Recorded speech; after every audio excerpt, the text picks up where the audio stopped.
दोस्तों, in this era of globalisation कोई भी कंपनी बहुत ही इजीली कोई दूसरे कंट्री में जाके, अपना होम कंट्री को छोड़ के कोई भी दूसरे कंट्री में, एक से अधिक कंट्रीज़ में जाके अपना बिजनेस को एक्सटेंड कर सकती है। अपना ब्रांच खोल सकती है, अपना सब्सिडियरी खोल सकती है, अपना इंडिपेंडेंट कंपनी भी खोल सकती है। जब कोई एक पेरेंट कंपनी, मदर कंपनी एक होम कंट्री को छोड़ के दूसरा 1, 2, 3, 4 कंट्रीज़ में अपना सब्सिडियरी खोलती है, तो उस टाइप का बिजनेस को हम लोग बोलते हैं मल्टीनेशनल बिजनेस, मल्टीनेशनल कंपनी। और सेम स्ट्रक्चर लगभग है, जहां एक कंपनी सब्सिडियरी ना खोल के अपना इंडिपेंडेंट कंपनीज दूसरे देशों में खोलती है, जहां कोई पेरेंट और सब्सिडियरी का कॉन्सेप्ट नहीं रहता, हर एक कंपनी अपना इंडिपेंडेंट डिसीजन मेकिंग पावर रखती है, तो हम लोग बोलते हैं ये एक ट्रांसनेशनल कंपनीज है।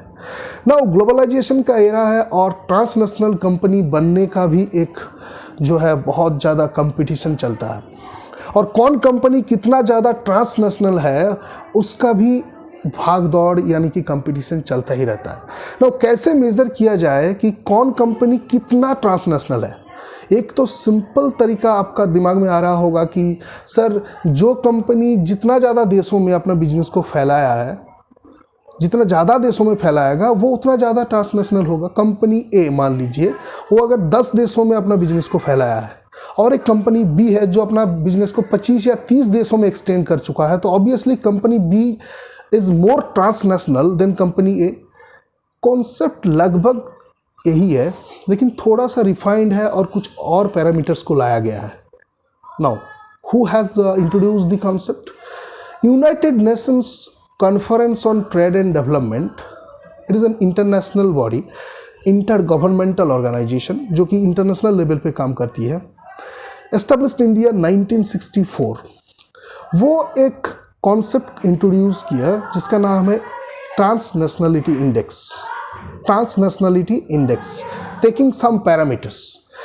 क्या क्या पैरामीटर्स उन्होंने लिया और किस तरह से ट्रांसनेशनलिटी इंडेक्स का कैलकुलेशन किया गया, चलिए देखते हैं। I think you are interested to see it, to know it. So if you are interested to know or understand कि किस तरह से ट्रांसनेशनलिटी इंडेक्स को कैलकुलेट किया जाता है, तो चलिए देखते हैं। दोस्तों, अब हम लोग आ गए हैं बोर्ड पे। अब देखेंगे कि किस तरह से होता है कैलकुलेशन ट्रांसनेशनलिटी इंडेक्स का। तो ट्रांसनेशनलिटी इंडेक्स का कैलकुलेशन जब किया जाता है by United Nations conference on trade and Development, तो 3 पैरामीटर का ध्यान रखा जाता है। नंबर 1 पे आती है एसेट्स। इसमें देखा जाता है कि कोई भी एक कंपनी जो ट्रांसनेशनल कंपनी है, उसका कितना % ऑफ टोटल एसेट फॉरेन में डिप्लॉयड है। आपका जो भी एसेट है उसका कितना % फॉरेन एसेट है। So percentage of foreign asset को देखा जाता है, परसेंटेज ऑफ फॉरेन एसेट। दूसरा चीज देखा जाता है रेवेन्यू, यानी कि सेल्स। आपका टोटल जो भी सेल्स होता है उसका कितना % सेल्स आपका फॉरेन कंट्री से आता है। आपका टोटल रेवेन्यू का कितना % रेवेन्यू फॉरेन कंट्री से आता है। So percentage of foreign revenue या सेल्स। और तीसरा पैरामीटर है एम्प्लॉइज। इसमें देखा जाता है कि आपका जो भी एम्प्लॉइज बेस है उसमें कितना % एम्प्लॉई फॉरेन लैंड से बिलोंग करती है। तो 3 पैरामीटर यानी कि एसेट, रेवेन्यू और एम्प्लॉई, इस 3 पैरामीटर में चेक किया जाता है कि ये तीनों पैरामीटर में कितना % आपका फॉरेन कंट्रीब्यूशन है। एसेट कितना % फॉरेन एसेट डिप्लॉयड है, आपका जो भी आपका एसेट बेस है, जो भी आपका एसेट है उसमें से कितना % फॉरेन में है। रेवेन्यू और सेल्स जो आप जनरेट कर रहे हो वो कितना % फॉरेन लैंड से आ रहा है, और आपका जो भी एम्प्लॉई बेस है उसमें से कितना % फॉरेन एम्प्लॉइज है। तो ये तीनों % लिया जाता है, और इस 3% का मीन वैल्यू लिया जाता है, यानी कि एवरेज वैल्यू लिया जाता है। Average, simple average, arithmetic mean लिया जाता है ये तीनों % का। सो जैसा कि मैंने लिखा, आप देख सकते हैं transnationality index is equal to average of the above 3 ratios, average of the above 3%। तो कोई एक कंपनी है, कंपनी ए, जिसका percentage of total assets, percentage of foreign assets to total asset है मान लीजिए 40%।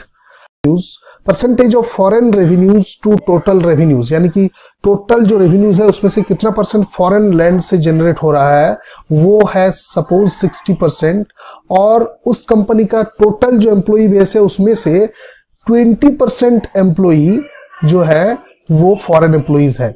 तो इस कंपनी का ट्रांसनेशनलिटी इंडेक्स होगा 46 प्लस 60 प्लस 20 यानी कि 120 डिवाइडेड बाई 3 यानी कि 40। तो ये होगा TNI का वैल्यू। दोस्तों अगर एग्जांपल की बात किया जाए, रियल एग्जांपल की बात किया जाए, तो आप वोडाफोन का एग्जांपल आप ले सकते हैं, जिसका ट्रांसनेशनलिटी इंडेक्स लगभग रहता है 88 से 90% के बीच। यानी कि आपको इस फिगर से पता चल गया होगा कि लगभग ऑन एन एवरेज 88 से 90% एसेट, एम्प्लॉई और रेवेन्यू वोडाफोन का जनरेट होता है या वोडाफोन का बिलोंग करता है कोई फॉरेन कंट्रीज में।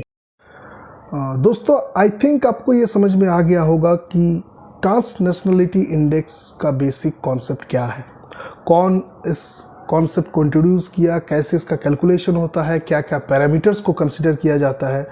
और मैं अगर आपको अभी 2, 4, 5 कंपनीज का ट्रांसनेशनलिटी इंडेक्स का वैल्यू दे दूं तो आप रैंक भी कर सकते हो। So this is the basic concept. Thank you for watching this video, this lecture. चलिए मिलते हैं कोई दूसरे वीडियो में, कोई दूसरे लेक्चर में, कोई दूसरा इम्पॉर्टेंट टॉपिक को लेके।